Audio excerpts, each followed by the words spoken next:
तो ये गणेश जी है और क्या चीज का बना है बता सकते हो? तो बताओ। ये गणेश जी का सबसे प्रथम पूजा गणेश जी का होता है और आप जान सकते हैं कि ये गणेश जी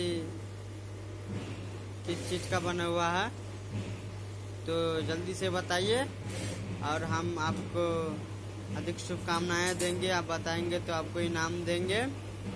और जल्दी से बताइए कि क्या चीज का बना हुआ है गणेश जी, और इससे भी आगे वीडियो बनेंगे। और इसमें कमेंट करना है जय श्री राम, जय गणेश महाराज की जय।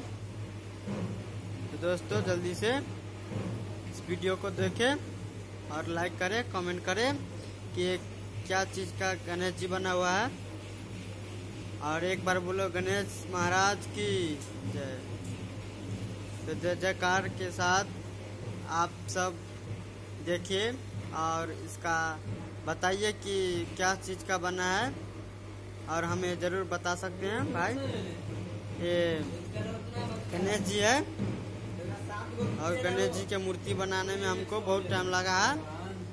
और बताइए कि क्या चीज का बना हुआ है, इसके बाद हम आपको थैंक्स बोलेंगे। तब तक के लिए जय हिंद, जय भारत। तो दोस्तों आज के वीडियो यहीं समाप्त करते हैं। अगर हमारा वीडियो यूट्यूब पर देखते हैं तो चैनल को सब्सक्राइब करें, और फेसबुक पर देखते हैं तो लाइक शेयर करें। हेलो दोस्त, नमस्कार। तो आज तक के वीडियो समाप्त करते हैं। तो चलिए, आप लोग का दिन शुभ हो, आप सब अच्छा होंगे। जय श्री राम, जय हनुमान, जय भोले शंकर, जय गणपति बाप्पा मोरया।